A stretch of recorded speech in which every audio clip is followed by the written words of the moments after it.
I'll go back home. I believe I'll go back home and acknowledge I've done wrong. My father saw me coming.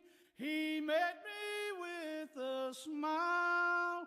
He threw his arms around me, saying, "Here's my wandering child." My father told his servants, "Go and kill the fatted calf, and let us all be merry, for my son's come home at last." I think I'll go back home. I think I'll go back home.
Awesome pause. Hello.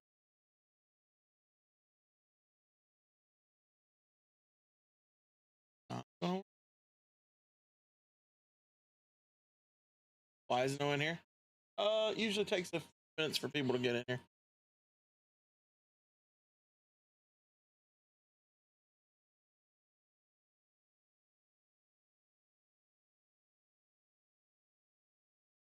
There are people in here. We're on multi-platform, so there are people here.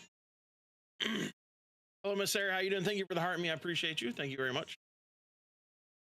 And the likes. Thank you very much for the likes.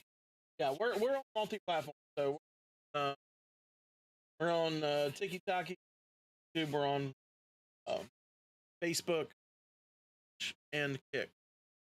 There are multiple. On multiple. You'll stay. All right. Go stay. Hang out. It's great. You're here. I know you're here. I know you here. I've also got this live in the Discord. I've got the screen share up so that you can see the Bible verses. So if anybody wants to watch in the Discord, that is part of the Discord. It is a free voice channel, but please make sure yourself muted.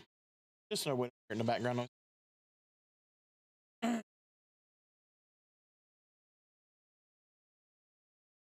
There you go.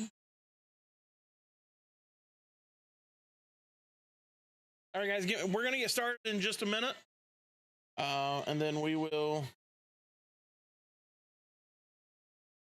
just giving enough people time to get in here real quick.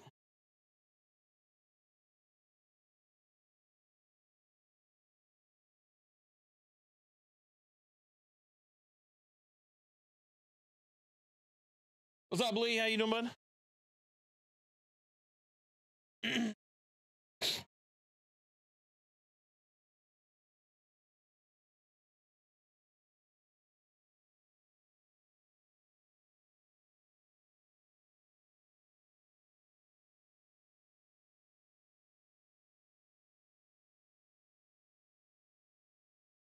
Good day. It's been okay. Work was pretty busy, which was fine. But we found out today that the alternator in my wife's car is fried. I got it down there. They went to test that I had to shut the car off and it wouldn't start again. So so it happens, deal with it.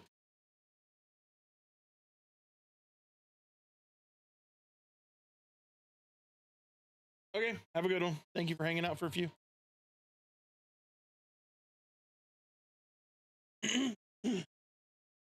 Yeah, car problem. They're great.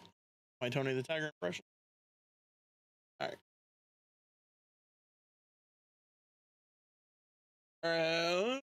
Just another minute and we'll get started. I know there's a couple more that want to get in. Anthony, what's up, man?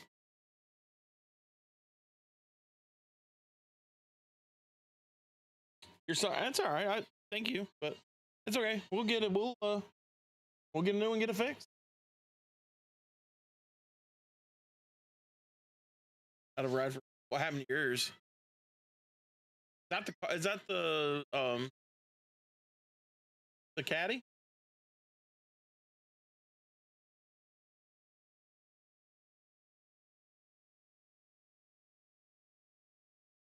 Oh, just went to the shop today. Lord, that's been like weeks ago, ain't it? It's been forever ago.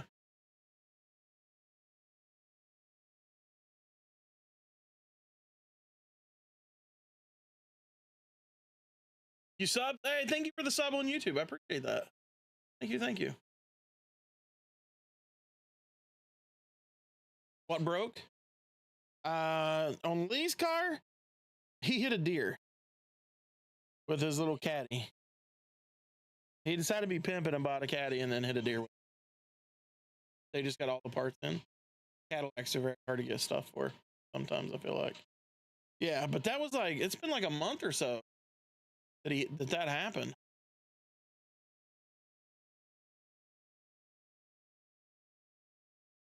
All right, guys, we're 7.5 minutes in. I know I'm a little late. That's why I want to make sure I give time. We're gonna go ahead and get started real quick though. So it looks like we do have code printer grill headlight. Yeah.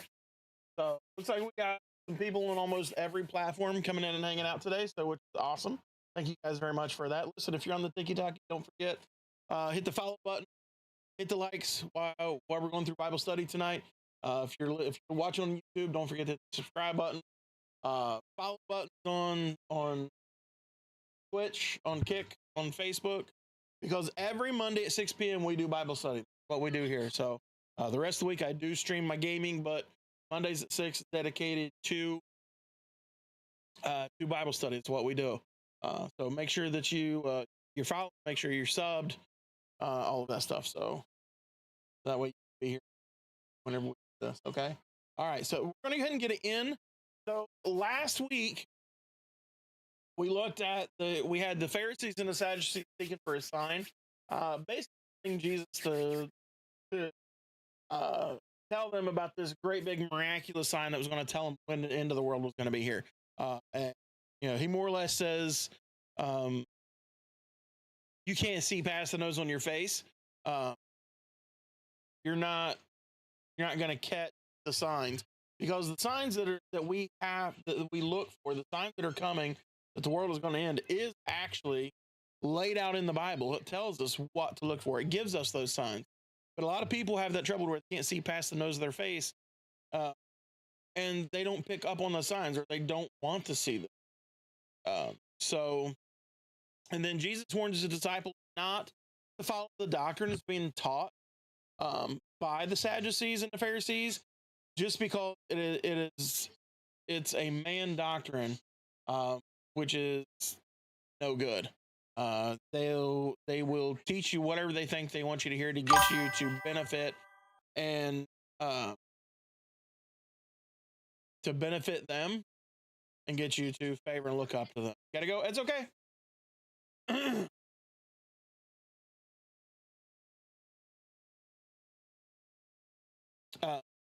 So he says, be careful. Don't follow what they're saying, because they're not leading you down the right path. Then he lets him kind of predicts. He gives a prediction onto his resurrection, his death, and his resurrection, and then talks about taking up your cross and following him. So now we're gonna go.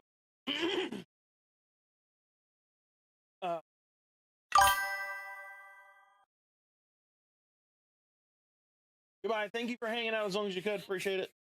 Now we're gonna go. We're about 6 days later, and we're following Jesus and his disciples. And we're gonna look at something here that's gonna be pretty interesting, pretty special. It says, after 6 days, Jesus taketh Peter, James, and John, his brother, and bringeth them up into a high mountain apart. Now, what he's saying here? Why he only names three? These three people, Peter, James, and John, these are Jesus' inner circle. So, out of the 12 disciples that do walk with him, these are the three that walk particularly closer to him. They are by his side nonstop, following wherever he goes. It doesn't matter the situation or the circumstance. They are right there with him 99% of the time, unless he sends the disciples off. They are there. They're the most tentative. They listen. They're trying to learn more than the others. If it's like if you look in a classroom, if you go to any school, you go in a classroom, you got a group of kids.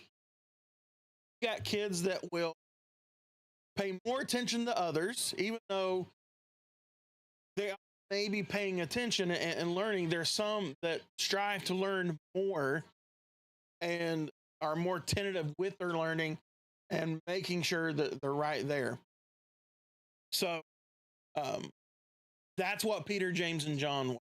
They were the ones that hung extra close to Jesus and learned. So they kind of held like a special place. They were his inner circle. And you will see those three names pop up in a couple other places as well. But he takes them and they go up into a high mountain apart. It says, and was transfigured before them. His face did shine as the sun, and his raiment was white as the light. And behold, there appeared unto them Moses and Elias talking with him. So what they seen, you guys see the pictures or the videos where it shows like Jesus standing there in a white robe with his hands out like this and the light shining behind. This is essentially what they saw.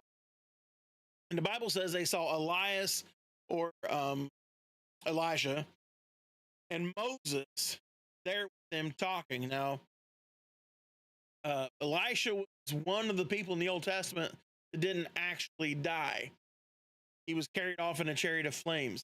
He never actually died. There's two people from the Old Testament that never died.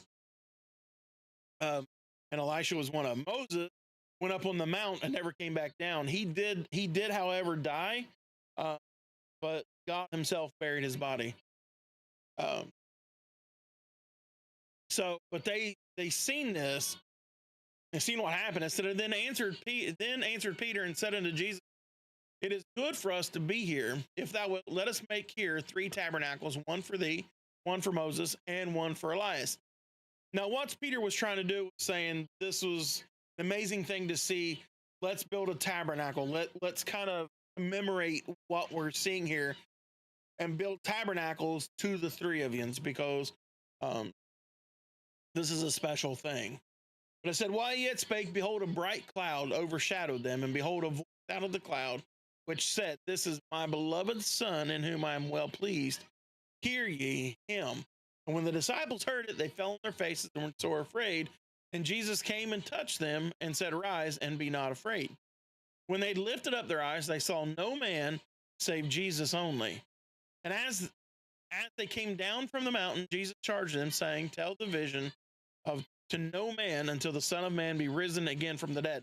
Don't tell what you've seen here until the Son of Man, or me, Jesus is saying, is risen from the dead again.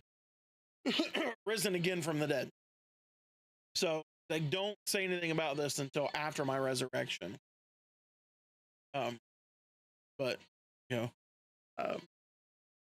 says, his disciples asked him, saying, why then saith the scribes that Elias must come first? And Jesus answered and said unto them, Elias truly shall come first and restore all things. But I say unto you that Elias has come already, and they knew him not, but have done unto him whatsoever they listed. Likewise shall also the Son of Man suffer of them. Then the disciples understood. Now I'm not going to say who spoke of at the moment, but they seen this. They seen this transfiguration. They heard the voice of God come down and say, "This is my Son in whom I'm well pleased." And then they said they kind of go back to it says that the Sadducees, the Pharisees, they say that Elias must come before the Messiah comes. Now they're thinking Elisha returning as he was taken up before, as he was taken up with the chariot of fire, not being dead. They think that he'll return, and that his return will bring the Messiah back. They're stuck on the idea, and a lot of the Israelites actually today, a lot of them over there are still waiting for the Messiah to show. They do not believe that Jesus was the Messiah. They're waiting for him to come and establish. They think that the new kingdom, the new heavenly kingdom, will be an earthly kingdom and not a heavenly kingdom, not a spiritual kingdom. So they're actually still waiting for the Messiah to show up. They do not believe that Jesus was the Messiah. A lot believe that he was either just a prophet, or something like that. They don't actually believe that he was who he is. So you see that as well. Hey, may I give my testimony? Sure, you can put your testimony in chat. That's perfectly fine. But he said Elias must come first, and restore all things, which means bring back. Essentially talking about the Ten Commandments from the Old Testament, taking them and establishing the path and all the prophecy that was sent for the Messiah.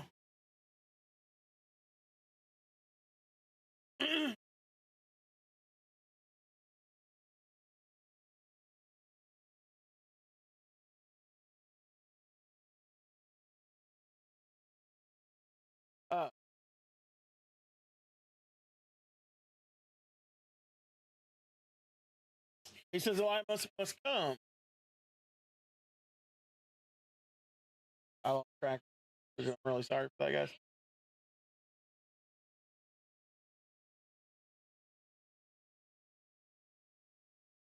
So the scribe said Elias must come, which means they thought that he had to come. Jesus said Elias had already come, and he had to come to restore all things, setting in the path being paved for salvation. There had to been one to come and testify and witness of the Messiah to come. They thought this was Elias before their Messiah would come. Jesus said Elias did actually come. It was here. He was here, but it's not like what they thought. John the Baptist is the Elias that he's talking about. John the Baptist came and actually paved the way for Jesus. He started to preach about the kingdom of heaven and start to talk about and update the idea of the Messiah coming. Now, Jesus ultimately is that Messiah. And he said that they did with him whatever they listed, which means they did whatever they wanted with him. You remember we read John the Baptist was beheaded for preaching a sinful life. So he said, they done to him whatever they listed. He goes, and likewise shall the Son of Man suffer of them as well. Which means he's telling them that he's going to be taken captive. They're going to physically abuse and beat him. They're going to do things to him. We will actually read a little bit further on exactly everything that happens to him. We'll read that between the four Gospels. So in this, he said the disciples didn't understand at first until he got done. He said, then the disciples understood that he spake unto them of John the Baptist. John paved that way. John brought that in. Okay. Can I get a mod in Twitch? Do I have one over there? Really appreciate it. I need that stuff deleted. So it says, and when they were come to the multitude, they came to him in a certain man, or came to him a certain man, kneeling down to him and saying, Lord, have mercy on my son, for he is a lunatic and sore vexed. For oft times he falleth into the fire and oft into the water. And I brought him unto thy disciples, and they could not cure him.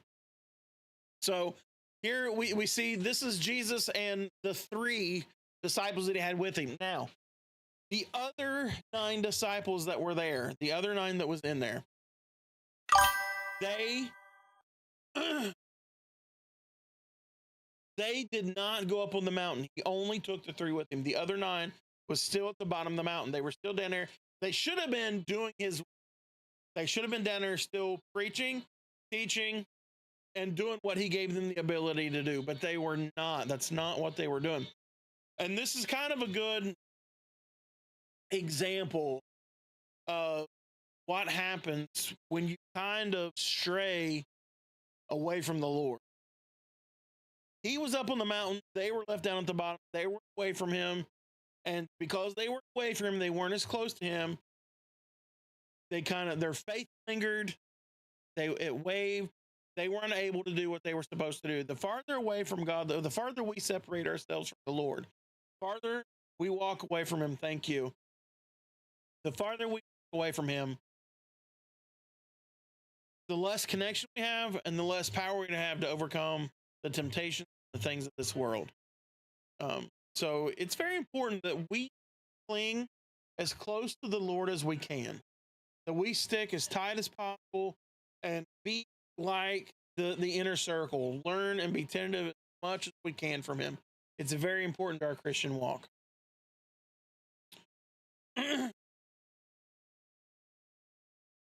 he said, I brought him to thy disciples, and they could not cure him. Then Jesus answered and said, O faithless and perverse generation, how long shall I be with you? How long shall I suffer you? Bring him hither to me. And Jesus rebuked the devil, and he departed out of him. The child was cured from that very hour. Then came the disciples to Jesus apart, and said, Why could not we cast him out? And Jesus said unto them, Because of your unbelief. He says, For verily I say unto you, if ye have faith as a grain of mustard seed, ye shall say unto this mountain, Remove hence to yonder place, and it shall remove, and nothing shall be impossible unto you. So they're like, why were we not able to do this? He said, because of your unbelief, because of the time you spent away from me, your faith wavered. You began to doubt your ability to do things. And it's like he said, your faith in the first generation, how am I going to be with you? How long can I suffer you? He's not going to be on this earth all the time. You're only going to get a short time with him. And he did. He spent 33 and a half years. After that 30, when he leaves this earth, we've got to be able to stay strong enough and to keep up with what we're doing. We've got to continue what he's called us to do. And this is the problem why they weren't able to do that. They got away from him. They kind of lingered. They did their own thing. Their faith became wavering, and they no longer had the power that he'd given them when he was close to them. While he was there with them, while he was walking with them and tight with them, they were able to do things because he was right by their side. But the minute he separates a little bit, they're a little bit farther apart. Their minds begin to wander. They begin to linger, and their faith wavers. And their belief becomes less.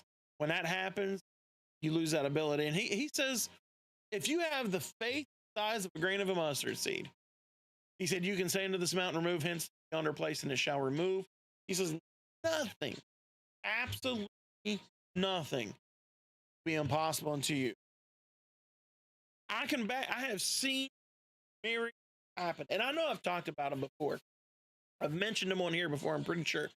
But listen, I have seen things like somebody that should have never been out of a wheelchair. Doctor said he would never walk again. I watched him get up out of a wheelchair and walk across the front of a church. It's crazy what can happen. I've seen people that had curves in their spines that one leg was longer than the other. I've watched them right before my eyes grow and match the other. Hand grow and match the other. People gain their hearing back. There was people that were completely deaf that once they were prayed over, the preacher could walk all the way to the back of the church. They stayed all the way in the front. If you look at the picture here, whether no matter what way you're seeing this, but if you look at the picture, and it's this very church that I've seen stuff like this happen, all the way up by the pulpit. If you come all the way back past where the camera view sets right there, with the way the picture is taken, that the preacher could whisper from the back and they could hear them in the front. I've seen this stuff happen. I have witnessed this. Now, I can't tell you about miracles that I haven't witnessed for myself that I don't know happen, but I can tell you about these. I can tell you this. I know for a fact there was a woman that was ate up with cancer. It was in her blood. It was in her bone, in her muscle. It was all over her from head to toe, in her brain. It covered her lungs.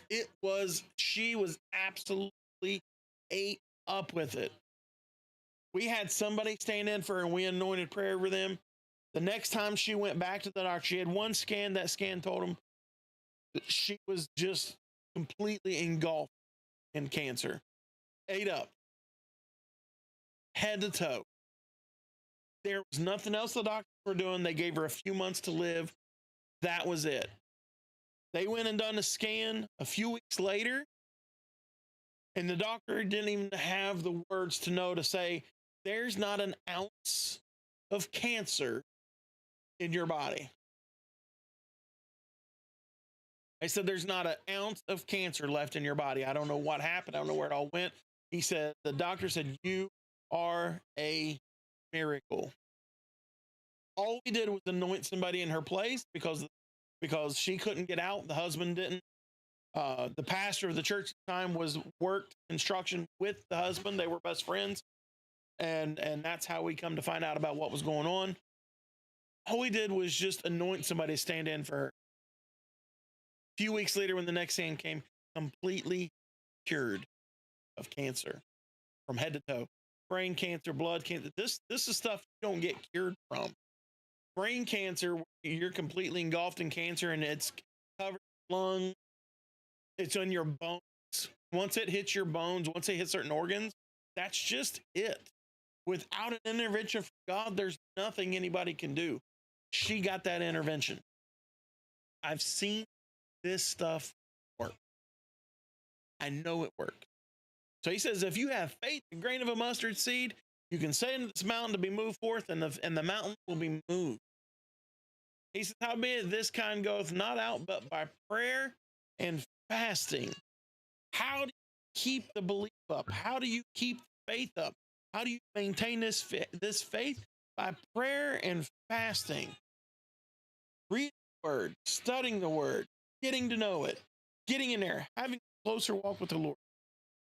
That's how this stuff happens. And you're like, I didn't see these miracles. I don't believe them. This stuff is hard to believe. And I don't blame you. If I see it, it would be hard for me to believe it too. I've seen it. I have seen this stuff happen. I've watched it happen with my very own eyes. You don't have to take my word for it. That's perfectly fine. I'm just telling you what I've witnessed and what I know. Okay.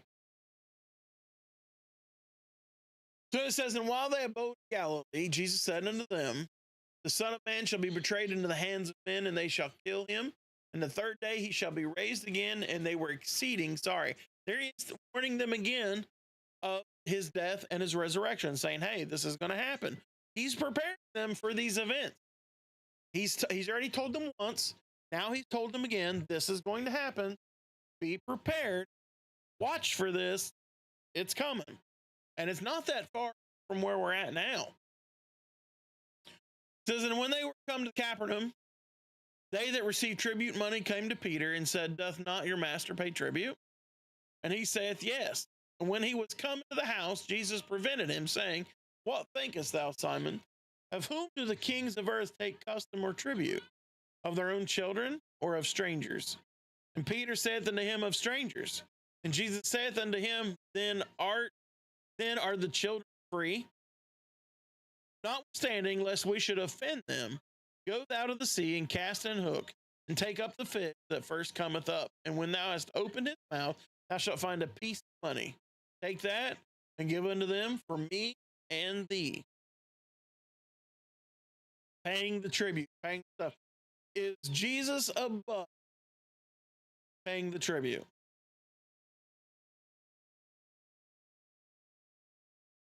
Jesus paid the tribute, and he did it on purpose. Peter says, well, of course. Jesus says, well, did they pay the tribute? Who do they pay it to? Who's the tribute going to? So, Jesus did his best in his walk down here. Well, he didn't do his best. He did it because he could. Anything, the Bible tells us that we have to obey the laws of the land unless they go against the Bible. Now, the only time that we can ignore the laws that are being established or written in is when they go against the Bible. But other than that, we are to obey the laws of the land. You know, your speeding tickets, when you break the law and you speed, that's breaking the law of the land. As Christians, we're supposed to obey that.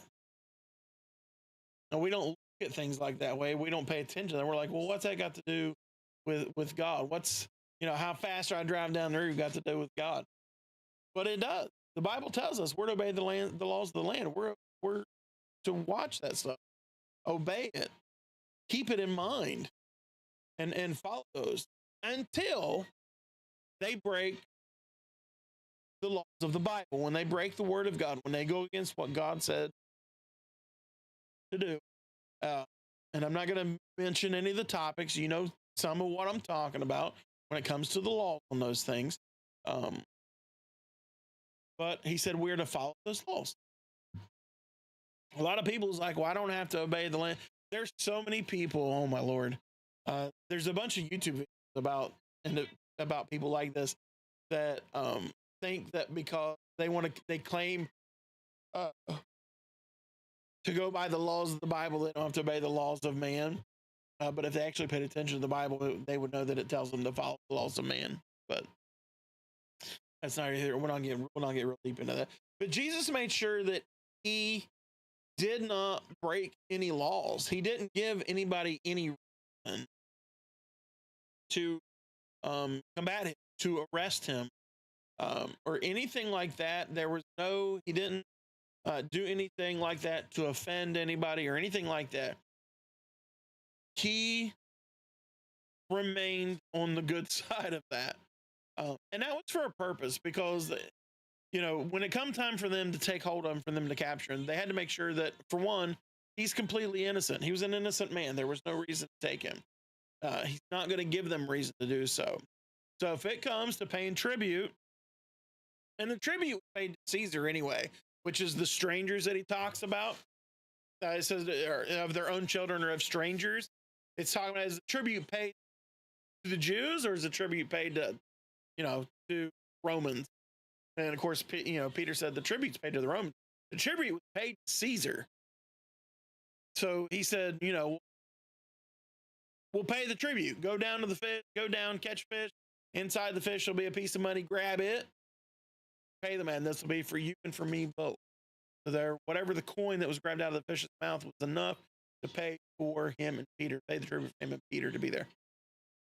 So, so we have an obligation to follow the law until it breaks, goes against the word of God. We have an obligation as Christians to follow the law too. We're supposed to do that. Okay. All right. Okay. That's the end of chapter 17. Pretty good chapter. I like it. I like all the chapters though. I like going through them. There's so much good stuff in there. But anyway, so we learned a lot today. We learned a little bit. Don't forget, we'll be here next week, 6 o'clock. Listen, we are live on multiple platforms. We've got TikTok, Facebook, YouTube, Twitch, Kick. If you're in my Discord, I started doing a screen share in the Discord. You can get in there and actually watch it in the Discord channel as well. And hear the Bible study there if you like. If not, it's fine. You don't have to. It's just something that I started doing just in case somebody don't actually want to set in these. So, but other than that, thank you guys very much for being here. I appreciate you all. We'll do this again next week at 6 o'clock. You guys have any questions? Let me know. All right. Appreciate y'all. Y'all have a good night and God bless. Well, when I left my father's house, I was supplied. I made a mistake and I did